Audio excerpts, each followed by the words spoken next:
ఒక స్ట్రైట్గా కొంచెం మనకి ఎక్కడ వరకు వచ్చిందో అక్కడ వరకు స్ట్రైట్గా ఇలా కట్ చేసుకోవాలి. ఇలా కట్ చేసుకున్న తర్వాతకి ఇక్కడ ఇట్లా దారాలు పోగులు వస్తాయి మనకి. ఇలా ఇలా అడ్డంగా ఉండే పోగులు వస్తాయి అన్నమాట. పోగులు వచ్చినప్పుడు ఒక పోగును పట్టుకొని ఇలా పోగు ఉంటుంది కదా, ఇలా ఒకటో రెండో పోగులను పట్టుకొని సింపుల్గా ఇలా లాగాలి. చూస్తున్నారు కదా, ఇలా ఇలా లాగితే ఇక్కడ అనేది ముడత వస్తుంది. ఇలా ఇక్కడ ఒక పోగులు వస్తాయి అన్నమాట. ఆ పోగులని లాక్కోవాలన్నమాట. ఇలా దీన్ని ఇలా లాక్కుంటూ పోతే ఈ క్రాస్ అనేది ఇలా చూస్తున్నారు కదా.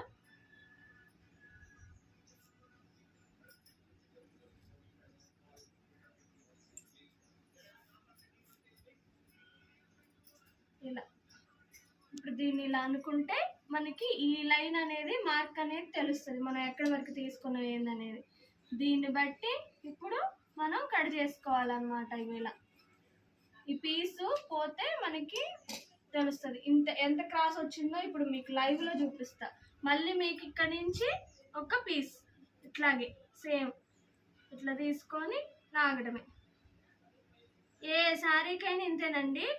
ఆల్మోస్ట్ పట్టు శారీస్కి అయితే మంచిగా ఇస్తాడు, కానీ ఇలా డైలీ వేర్ శారీకి ఇట్లా సింపుల్గా ఉండే శారీస్కి మాత్రం క్రాస్ ముక్కలు ఇస్తాడు.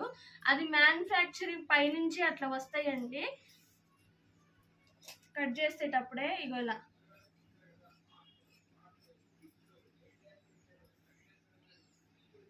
ఇలా కట్ చేసేసుకోవాలి. తీసుకోవాలి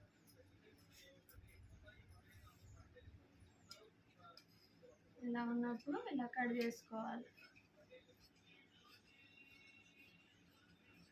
ఇలా కట్ చేసుకోవడం వల్ల ఈ బ్లౌజ్ పీస్ చూడండి ఎంత క్రాస్ వచ్చిందో.